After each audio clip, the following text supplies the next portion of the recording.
Mr. President, Excellencies, ladies and gentlemen. In its simplest form, foreign policy is really about three things: about values, interests, and power. I come from a relatively small country, Finland, and our toolkit is mainly about two of those three things. It's about values and interests. Power, hard or soft, is usually the luxury of bigger players. The power of smaller country arises from its capacity to cooperate with others. Smart diplomacy gives smaller player at least relative influence. The UN is of course case in point. Big players have power through their permanent membership in the UN Security Council. But we, the smaller players, can influence the ebb and flow of international relations by being active in the corridors of diplomacy. Now, most of the speeches that we've heard here today have highlighted the fact that the world order, balance, and dynamics are changing, much like they did after World War II when the UN was founded. I actually think that the post-Cold War order is over, but we don't know what the new order is going to look like. It will take at least 5 to 10 years for things to settle. And my message to this assembly today is that regardless of the size, each and every member state of the United Nations has agency, a say in how the new world order will look like. It is important that we all use this power wisely and responsibly. Now, I fully appreciate that our interests differ, depending on our geographical location, history, state of development, or culture. But fundamental values are something we should all share. We have commonly defined some of the most essential of them in the UN Charter. Today, I want to do two things. First, analyze where we are, and second, give my proposals on what we might want to do together. To understand what's currently happening in the world, I'd like to raise three different but yet related developments. First, it seems to me that there's a growing tension between multilateralism, in other words, an order based on the rule of law, and those that speak the language of multipolarity or transactionalism. So difference between multilateralism and multipolarity. Now, I can understand the temptation and the rationale of the proponents of multipolarity and transactionalism. But can they solve the world's biggest challenges, such as climate change or sustainable development? Today I see many states, both big and small, pursuing transactional or multivectoral foreign policies. In essence, their aim is to diversify their relations with multiple actors rather than aligning with any one particular bloc. Now, this can be opportunistic, but it may also be justified and reasonable. This depends on political choices. A transactional or multivectoral foreign policy is dominated by interests. Interests drive practical choices of states, and this is entirely legitimate. This kind of foreign policy is based on a realistic understanding of power. Power defines the limits of what is possible for each state. However, values should actually underpin everything we do. Even transactional or multivectoral foreign policy should rest on a score of fundamental values. Without them, foreign policy will ultimately run into a wall. if you set aside values for unhindered pursuit of power and interests, you will eventually find before you the very same problems you wanted to overlook.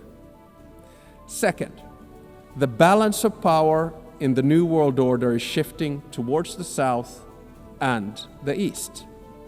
Many countries, especially in Africa, Asia, Latin America, are becoming or have become key players in determining the direction of the New World Order. To put it simply, they have both agency and power. They are not only an expanding economic force, but their demographic growth is inexorable.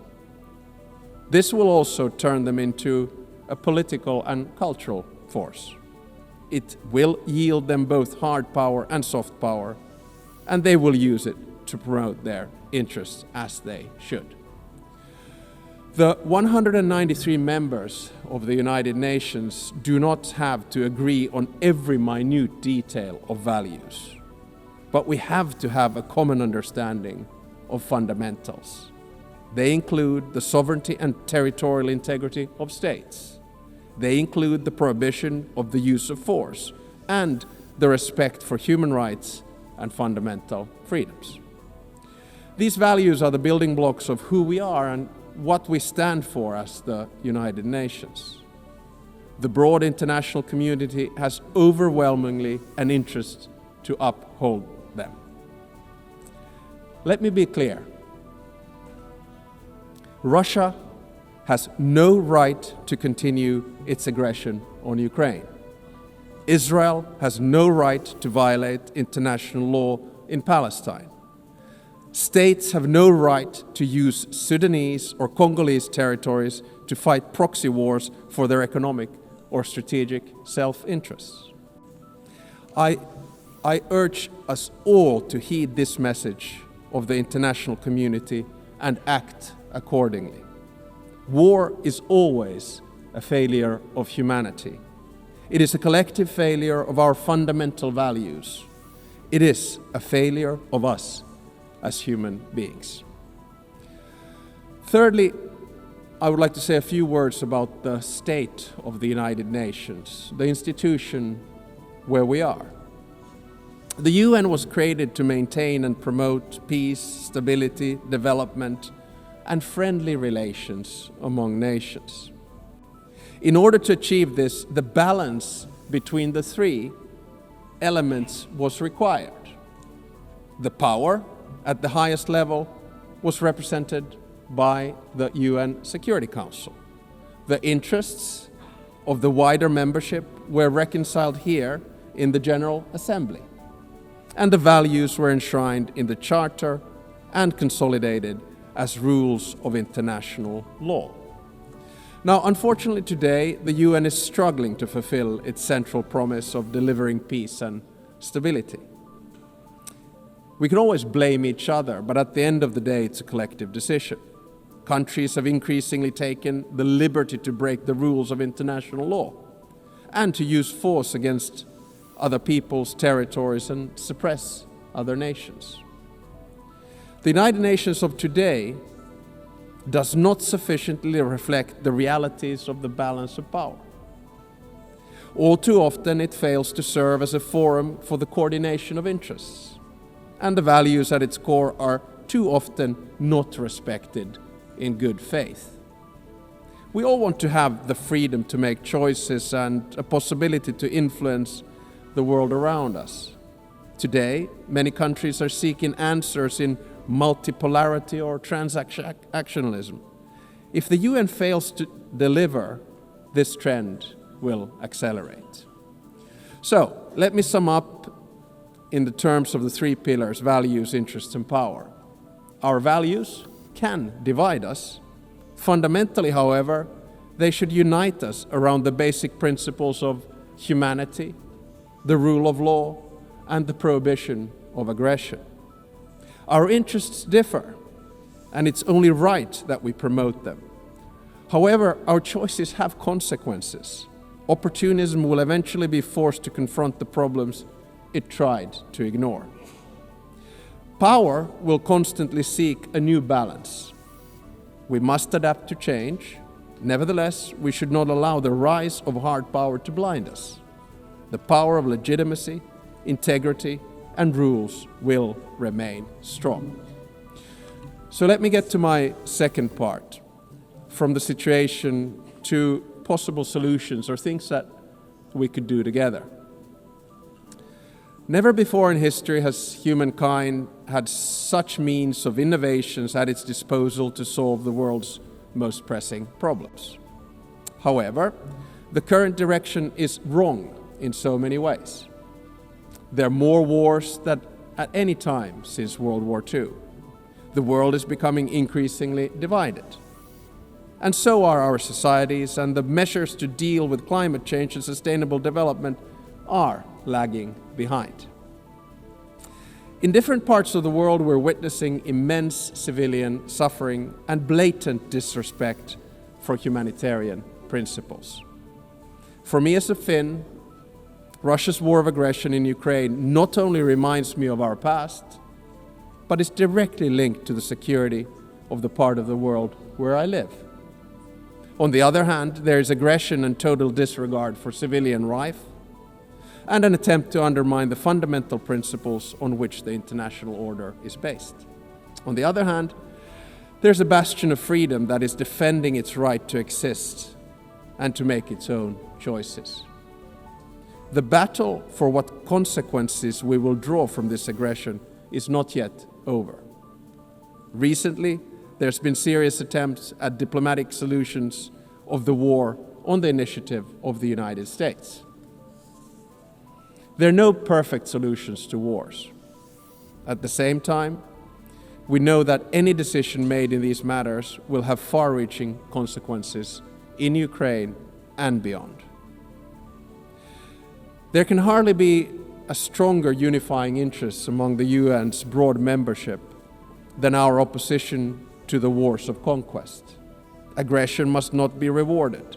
Accountability for the most serious international crimes must be pursued. In the Middle East, civilians in Gaza are experiencing immense suffering. The deepening humanitarian crisis has reached unbearable levels and represents a failure of the international system. At the same time, Hamas continues to hold the hostages it has taken, and many have already lost their lives. An immediate ceasefire is needed in Gaza. That has been reiterated from this podium many times today and yesterday. Humanitarian aid must be granted safe and unhindered access. The hostages must be released. I commend the efforts led by France and Saudi Arabia to advance the two-state solution. The negotiations must meet the Israeli and Palestinian security needs and Palestinian right to self-determination, its legitimate aspiration for statehood and sovereignty. The occupation that began in 1967 must end, and all permanent status issues must be resolved. Correspondingly, the countries that have not recognized Israel must do so. At the same time, the international community must support and strengthen the Palestinian Authority for it to govern the entire Palestinian territory effectively. This is the only viable option for achieving a two-state solution. A stable Palestine will also significantly benefit the security of Israel. In many parts of the world, conflicts are raging, causing immense suffering locally, instability regionally, and reverberations globally. We've witnessed particularly brutal violence in Sudan, in the Democratic Republic of Congo, in Haiti, Myanmar, and Mali, among others. Civilian populations continue to face famine and displacement at a large scale. And sometimes I feel that we end up looking at conflicts only that are near to us. But I think the job of the UN is to look at all of them with equal determination. I praise all those who, in good faith, continue to work for peace despite the daunting task. In June, a peace agreement was reached for the conflict in the Eastern Democratic Republic of Congo. The true test, like with all peace agreements, lies in its implementation. Does it stick? There's a humanitarian crisis of alarming proportions that compels us, all of us, to respond. Peace processes should not be transactional. They must be guided by international law. All countries and stakeholders in the region must be engaged and committed to achieve sustainable peace. The presence and involvement of the UN is essential. I would also like to stress the crucial work carried out by journalists amid conflicts and in other difficult circumstances. Attacks on members of the media are unacceptable. Media freedom is the basis for democracy. It is a prerequisite for an open society. The ability of the press to carry out its work is important for all of us. Ladies and gentlemen, the composition of the UN still largely reflects the world of 1945. As the world has changed drastically, so should the decision-making at the UN. Last year, in this very hall, I argued for a reformed Security Council, a council where currently underrepresented regions would have a stronger voice through permanent seats at the table. The number of permanent members should be increased in the UN Security Council. At least there should be 2 new seats for Asia, 2 for Africa, and 1 for Latin America. I think I'm going to say this every year because it's the only place where I get applause. No single state should have a veto power. And if a member of the Security Council violates the UN Charter, its voting rights should be suspended. I believe that these changes at the top of the UN are necessary in order to maintain the UN's central role in international relations. At the same time, a more comprehensive reform of the UN is needed. I commend the Secretary General for his UN 80 initiative, and I encourage him to take bold and ambitious action. So Finland strongly supports the UN and wants it to succeed. Therefore, we stress the need for true reform to enhance the organization's credibility, relevance, and efficiency. This will ensure that the UN can act. The UN needs to focus its efforts on its most important goals: ending and preventing wars, protecting human rights, and acting as a catalyst for sustainable development. And also, we need to get the UN back into peace mediation.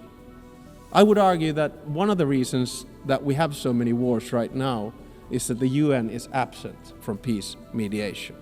No other organization can offer the legitimacy comparable to that of the UN. If the UN is absent, conflicts are not resolved without it, which is not in our common interests. The UN is needed as a mediator, and the member states should support it at this endeavor. Finally, Finland is strongly engaged in the work of the UN and will remain so. Therefore, we're also standing for election to the Security Council for the term of 2029 to 2030. Should we be elected, Finland pledges to be a principled and pragmatic partner for peace. We are principled in our commitment to international law, with the Charter at its core. We are pragmatic in seeking solutions that truly advance international peace and security, recognizing that progress is often incremental. At the outset of my speech, I said that each and every one of us has agency, a say how the new world order will look like. We want to be able to make our own choices and have an impact on the world around us. Nelson Mandela saw truth and reconciliation as the only hope for nations that are bitterly divided. The same applies to relations between states. We should learn from history, but always look to the future, bearing in mind that our decisions will shape it. Thank you very much.